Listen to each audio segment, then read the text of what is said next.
नमस्कार मित्रों, दोस्तों, भाइयों, माताएं, बहनों। जय भारत, जय हिंदू राष्ट्र, जय हिंदू संस्कृति। आज आपके समक्ष जो विषय रखने जा रहा हूं, सबको जानकारी ही है, फिर भी इस मंच के माध्यम से आप तक संदेश देना बहुत नितांता का आवश्यक हो गया है।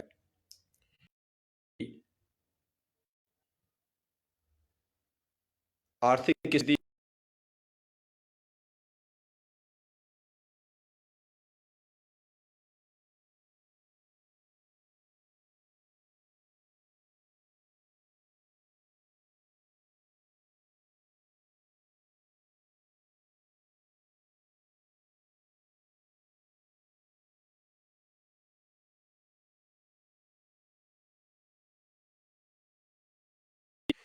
क्योंकि आज भी चीन को यह पता नहीं है कि धर्म क्या होता है। धर्म को हमेशा वो नुकसान पहुंचाता आया है, सज्जन व्यक्ति को हमेशा कष्ट देते हुए आया है।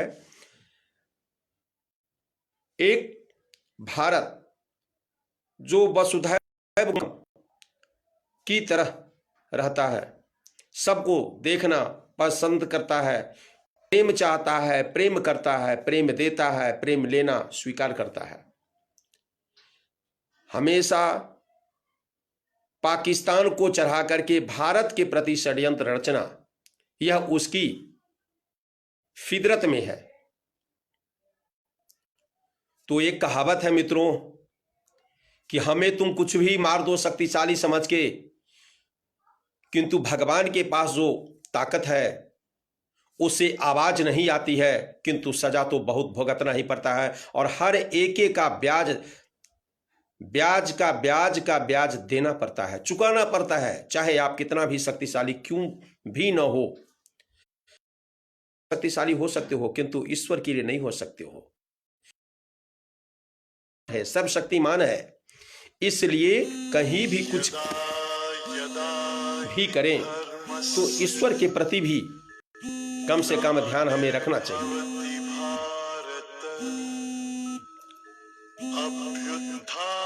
ईश्वर के प्रति भी हमें ध्यान रखना बहुत जरूरी है कि आखिर हम कर क्या रहे हैं,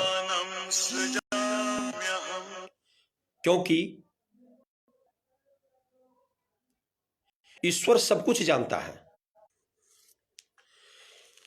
ईश्वर सब कुछ जानता है, क्या अच्छाई है, क्या बुराई है, क्या अच्छा होने वाला है, क्या बुरा होने वाला है। किंतु हम वेद के अध्ययन से, शास्त्र के अध्ययन से, सत्संग के माध्यम से, संतों की वाणी, पूर्वजों की वाणी को अनुकरण करते हुए यही देखा है कि किसी को कष्ट न पहुंचावे, किसी को दर्द न दे, दुख न दे।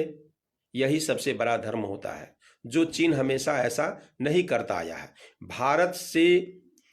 भारत को गिराने के लिए, भारत को बिगाड़ने के लिए उसकी क्या से क्या सोच हो रखी है, यह स्वतः उसे भी स्वयं पता होगा। पाकिस्तान को उकसाना भारत के प्रति, आज वही नतीजा हो गया है कि कोरोना एक बीमारी, वायरस वहां से फैली है। इतने दिन पहले क्यों नहीं हुआ, आज ही क्यों हो गया?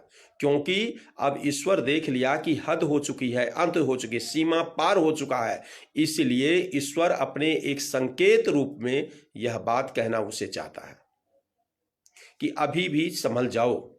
दूसरी बात है कि शाकाहारी विचार हमारा बहुत अच्छा विचार होता है, शाकाहारी वैष्णव होना, किंतु चीन में देखते हैं पेड़ पर जो जंतु होते हैं उसको खा जाते हैं, कुत्ते को खाते हैं, बिल्ली को खाते हैं, पता नहीं क्या क्या खाते हैं, सब के खा जाते हैं, हर चीजों को आहार करते हैं। और आज नतीजा ऐसा हो गया है कि वहां से बीमारी फैली और वायुयान के माध्यम से, वायु मार्ग से, आकाश मार्ग से वह बीमारी संसार के लगभग तमाम देशों में फैल चुकी है।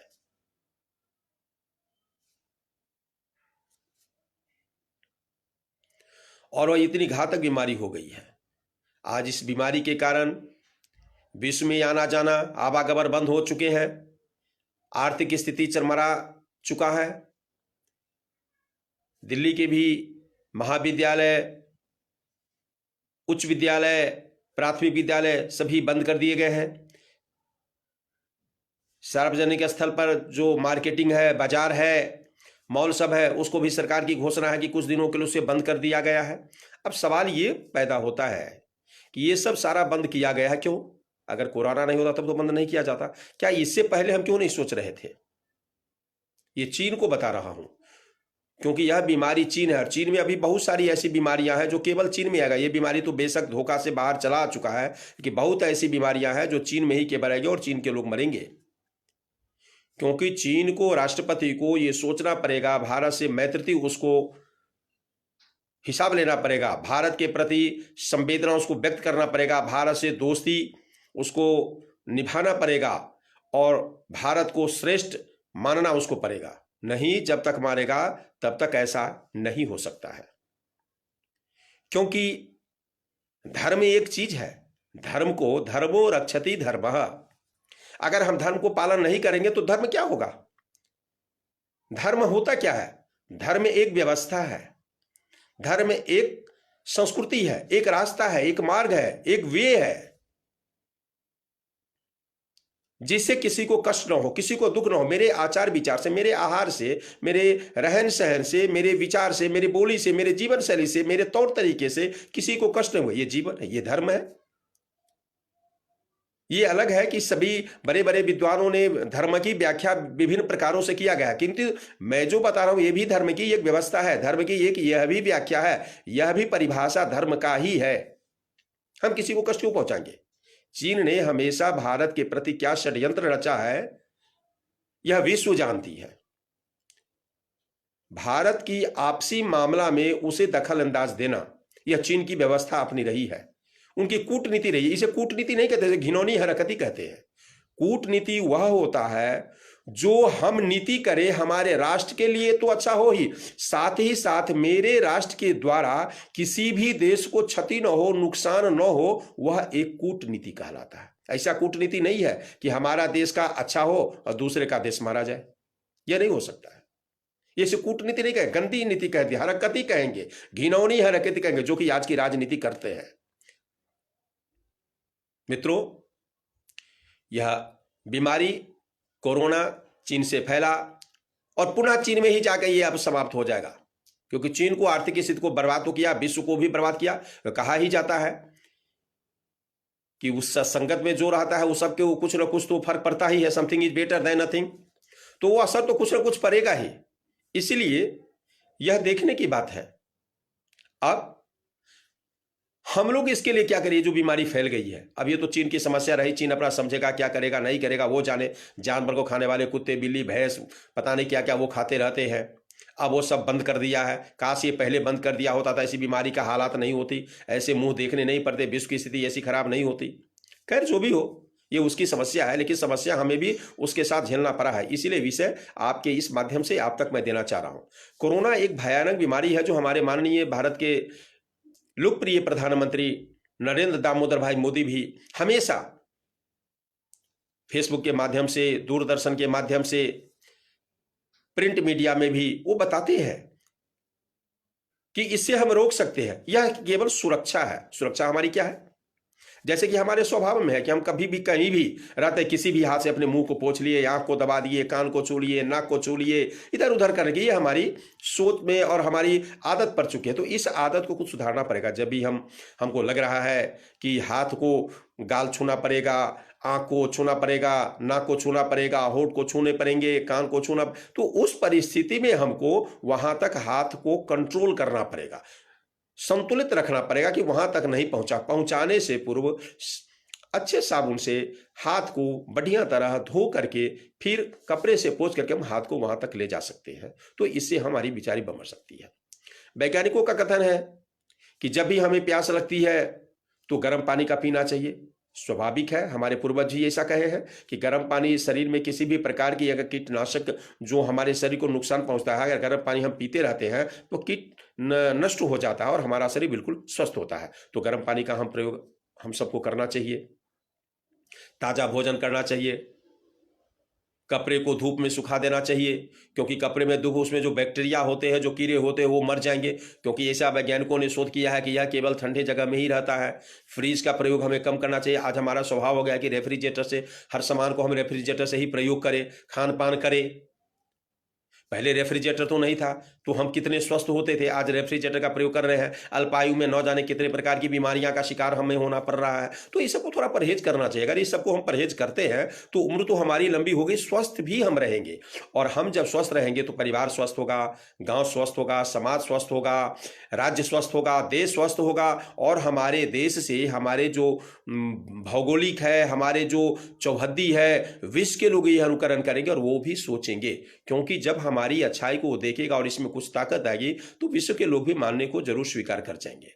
मित्रों, हमें जो इंडिया के सिस्टम से जो हम रह रहे हैं, उस इंडिया के सिस्टम को हमको त्यागना पड़ेगा निश्चित। ये भगवान ने एक संकेत दिया है कि संभल जाओ। हम तुम्हें सिर्फ मात्र संकेत दे रहे हैं कि संभल जाओ, क्योंकि हमारे पूर्वज बहुत ज्ञानी थे, भूत भविष्य वर्तमान तीनों को वो जानते थे। वो ईश्वर हो थे, किंतु मुनि ऋषियों के रूप में वो आ करके हम लोगों को ज्ञान दिए, वेद की रचना की, शास्त्र की रचना की, उपनिषद की रचना की, कठोपनिषद की रचना की, और वो हमारे समाज में दिए कि हम उसको पढ़े, उससे हमारे ज्ञान अर्जन हो। लेकिन हमने उसका दुरुपयोग किया, हमने वेदों का पढ़ना छोड़ दिया, हमने अच्छी बातें करनी छोड़ दी,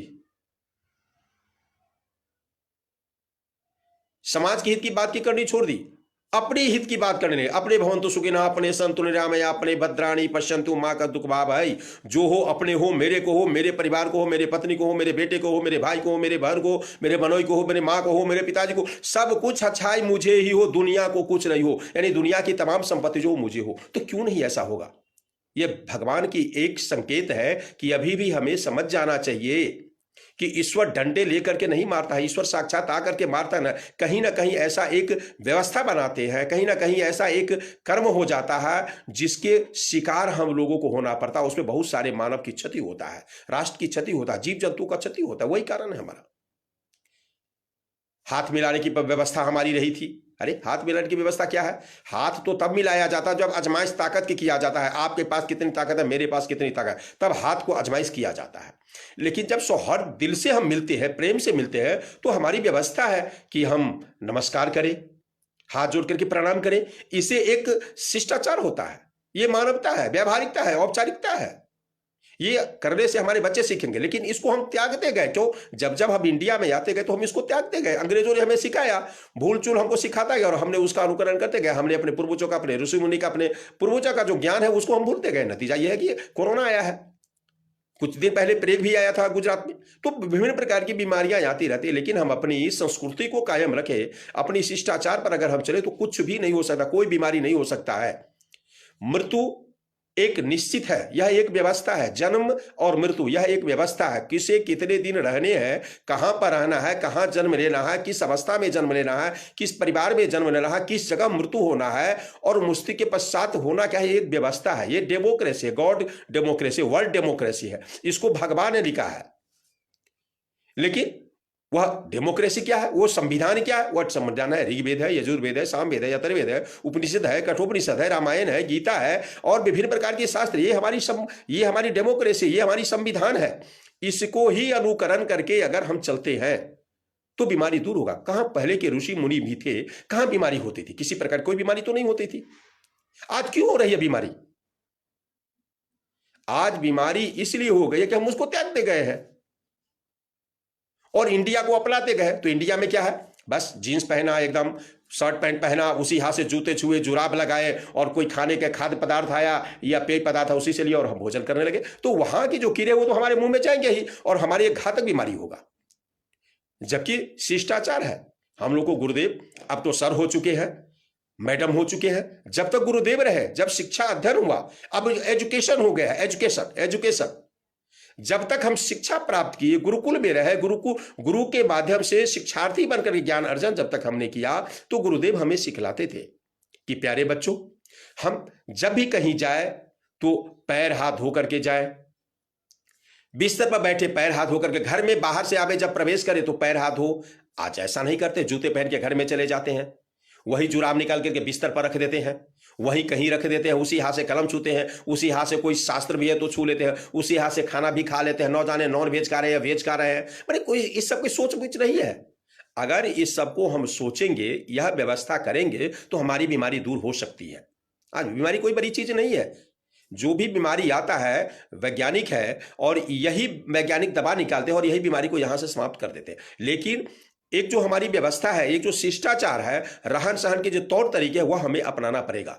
और काफी आज तक कोई भी बीमारी अगर होता है तो देखते हैं कि हमारी व्यवस्था खराब होने से हो जाता है। कैसे सोना चाहिए, सोने के भी तरीका है, खाना कैसे चाहिए, न जाने सारे दिन पशु की तरह। जैसे पशु को तो चेतने की क्षमता है नहीं, मनुष्य और पशु में क्या फर्क है? मनुष्य और पशु में सिर्फ एक ही चीज का फर्क है कि मनुष्य में सोचने की क्षमता है, चेतना है, और मनुष्य में नहीं है। बाकी मनुष्य और पशु, पशु और मनुष्य जो भी करते हैं वो सेम वर्क दोनों का है, सेम कार्य है दोनों का। वो भी बच्चे पैदा करते हैं, मनुष्य भी बच्चे पैदा करते हैं, किंतु इसको सोचने की क्षमता हमको बच्चे के प्रति क्या करना चाहिए, उनको नहीं है ऐसा कि बच्चे के प्रति क्या करना चाहिए, ऐसा नहीं है।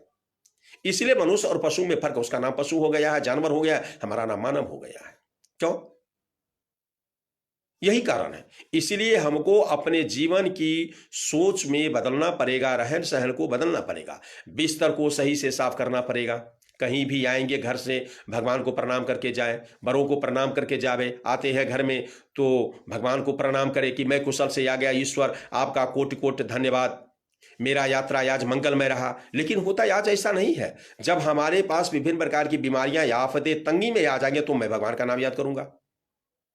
वैसे मैं भगवान का याद नहीं करूंगा। बहुत कष्ट में होने के बाद भगवान को याद करेगा। सुख में भी तो भगवान हो सकते हैं ना, लेकिन सुख में भगवान को याद भूल जाते हैं। अब सोचते हैं कि हमारे पास दुख आएगा ना। अरे दुख कब नहीं आएगा? दुख और सुख दोनों साथ साथ होता है। जिस तरह प्रकाश और अंधेरा एक साथ होता है, उसी तरह सुख और दुख है। हमारी मृत्यु कब हो जाएगी यह कोई नहीं जानता है, किंतु ये जानते हुए भी हम दूसरों की बुराई करने के लिए पीछे नहीं हटते हैं। क्यों? जब हम ये जानते हैं कि हमें जाना है, हमें निश्चित यहां से जाना है, ऑल मैन आर मोर्टल, सभी को जाना है, ये निश्चित है।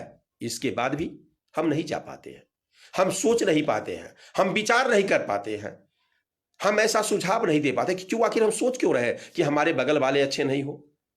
हमारे बगल वाले अच्छे हो, मैं थोड़ा कमजोर भी रहूंगा और बगल वाले अच्छा होगा तो हमारा जीवन अच्छा से चलेगा। और फिर भगवान हमें देखते हैं, हम सबकी बारे में कामना करेंगे, अच्छी कामना करेंगे तो हमारा भी भगवान होगा। सब है, अपने हैं। सर्वे भवन्तु सुखिनः सर्वे सन्तु निरामया सर्वे भद्राणि पश्यन्तु मा कश्चित् भाई। ये हमारे ऋषि मुनि ने एक व्याख्या दिया है, मनुष्य को जीने की एक तरीका है, ये श्लोक दिया है।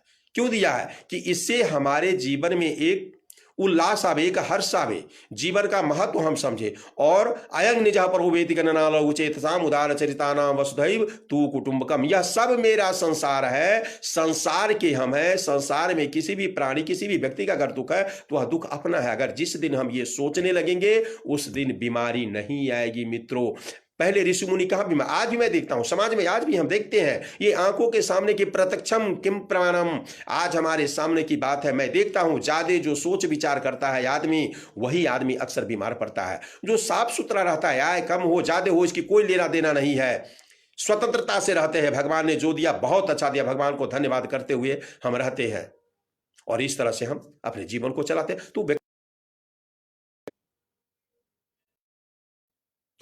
किंतु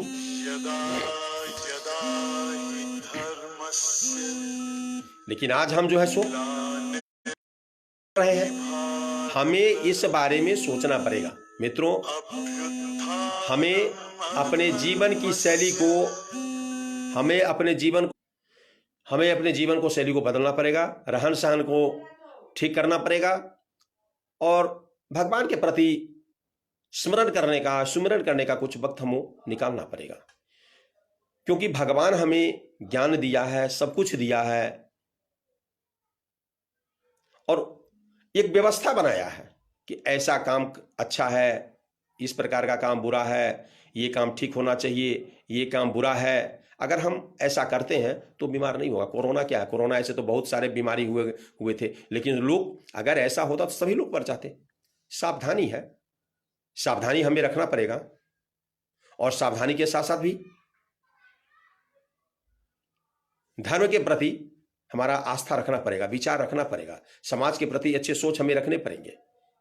सिर्फ हम ही बड़ा नहीं हो, समाज के लोग भी बड़े हो, वह भी अपना ही है, मैं उनका हूं और वो मेरे हैं, ये हमें सोचना पड़ेगा। जिस राष्ट्र में रह रहे हैं उसी राष्ट्र के बारे में बुरा सोचना कितनी गंदी हरकती है। आज देखिए आज क्या व्यवस्था हो गया है दिल्ली की, वो भी सोची समझी एक साजिश रही है, सीएए। आज आखिर वही हुआ जो पहले होना चाहिए था।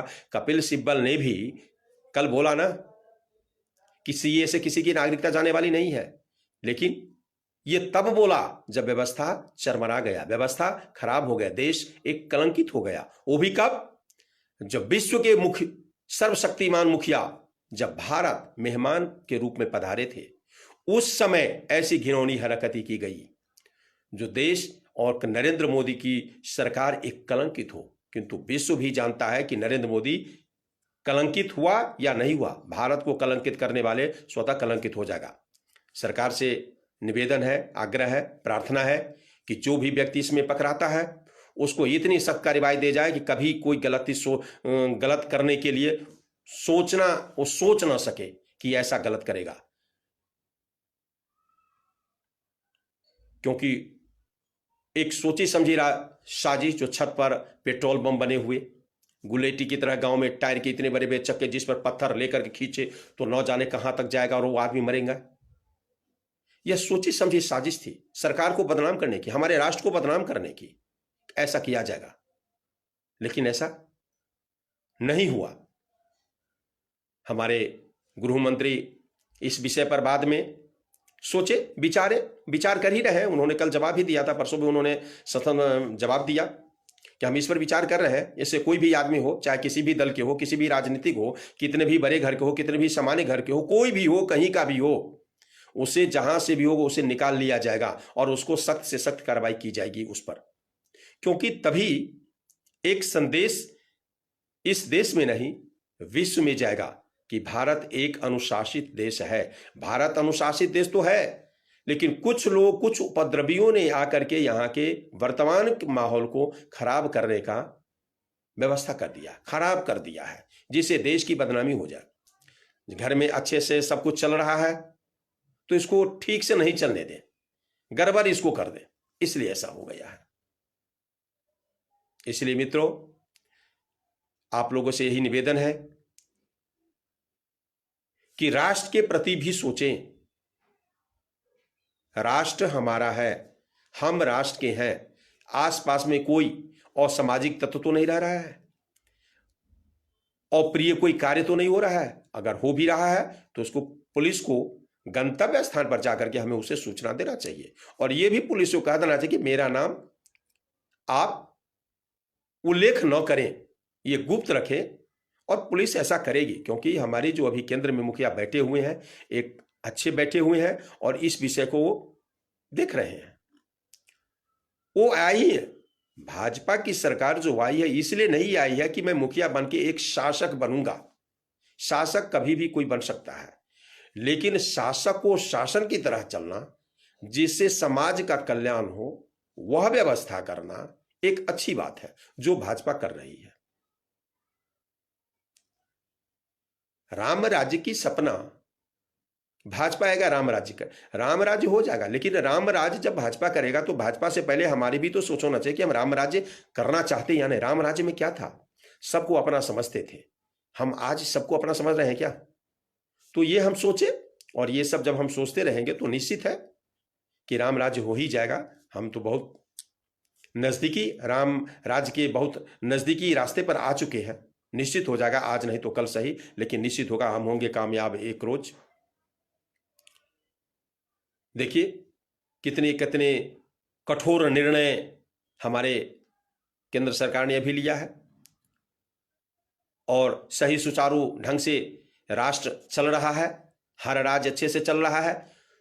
जो कुछ असामाजिक है तो राजनीतिक में, लेकिन उनको असामाजिक इसलिए कहा जाता है और कह रहा हूं क्योंकि उनकी सोच असामाजिक है, उनका पराजय हुआ, इसलिए कुशल से न रहने देना, एक व्यवस्था को चरमरा देना, खराब कर देना, गलत गतिविधि समाज में उत्पन्न करना, उथल पुथल कर देना, यह व्यवस्था जो रहा है ये असामाजिक तत्व इसे कह सकते हैं, क्योंकि सामाजिक प्राणी इसको कहना मुझे लगता है कि एक सामाजिक प्राणी कहना उसके लिए ठीक नहीं होगा, क्योंकि समाज के हित जो नहीं सोचा वो राजनीति कर ही नहीं सकता है। राजनीति करिए, जहां गलत है वहां आप संदेश दीजिए, लेकिन इसका ये नहीं मतलब कि मनुष्य को शिकार कर दीजिए, मार दीजिए। इतने बड़े बड़े हादसे आप कर सकते हैं, बताइए तो क्या एक सोची समझी साजिश रही है? अरविंद केजरीवाल ने कहा भी था कि हमारे पार्टी का अगर कोई इसमें आता है तो उसको सख्त से सख्त उस सख्त से सख्त कार्रवाई की जाए। भी उसको पार्टी से निकाल देना मात्र यह व्यवस्था नहीं है, यह ठीक नहीं है। पार्टी से निकाल दिया, पार्टी से निकालना नहीं, उसको दुनिया से निकाल दे, इस धरती से निकाल देना चाहिए और जल्द। और बहुत सारे ऐसे लोग हैं आज भी जो गुमराह बने हुए हैं, जो अभी आए नहीं है सामने में, लेकिन वो उनका भी हाथ है। इसलिए भारत सरकार से, भारतीय गृह मंत्री से यह करबद्ध प्रार्थना है कि कानून को व्यवस्था में लेते हुए सबको ऐसे करे कि जो भी इसमें थोड़ा भी सहयोग किया है उसको पकड़ करके आजीवन कारावास, और आजीवन कारावास में जैसा कि भरपूर खाना, ऐसा नहीं है, खाना नहीं दिया जने, उसको अन्न के बगैर कारागार में डाल के मार देना चाहिए। और ये लाइव देना चाहिए कि समाज को एक संदेश जाए कि देश के प्रति गलत सोचने वाले की स्थिति ऐसी होती है मित्रों, क्योंकि देश है तो हम हैं। देश है तो हम हैं, और जिस देश में रहते हैं उसी देश के विनाश करने की सोचेंगे, ये क्या मानवता है?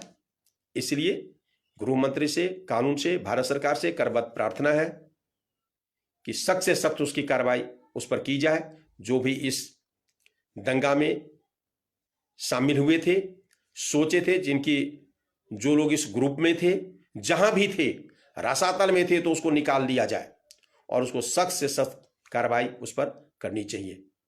वही एक कोरोना तो बाद में आया है, उसी को देख करके कोरोना आ गया।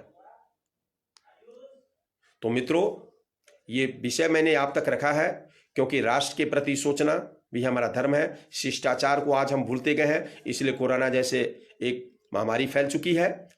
हम स्वस्थ रहने के लिए अपनी मर्यादा को ध्यान में रखें। आज वही हुआ ना, हमारे ऋषि मुनि ने जो कहा था कि हाथ जोड़कर वंदना करना, नमस्ते करना, आज विश्व भी मान रहा है ना कि ये करना, क्योंकि हाथ मिलाने से इंस्पेक्शन होता है, निश्चित होता है। उसके शरीर में जो कीटाणु एक दूसरे के शरीर में जा सकता है, तो उसको रोकने की व्यवस्था है नमस्ते। ये हमारा तो शुरू से सदियों से चला रहा है, ये हमारी भारतीय संस्कृति की व्यवस्था है, शिष्टाचार है। लेकिन बीच में जब हम इंडिया में आए हैं तो हाथ मिलाना सोच लिए, और कारण हो गया कि देख ले किस तरह की बीमारी हो गई। अब हमें लग रहा है कि विश्व के लोग भी हाथ मिलाना छोड़ देंगे, क्योंकि विश्व हाथ मिलाने का मत ताकत का आजमाइश, कोई पहलवानी नहीं कर रहे हैं जो ताकत का आजमाइश करना।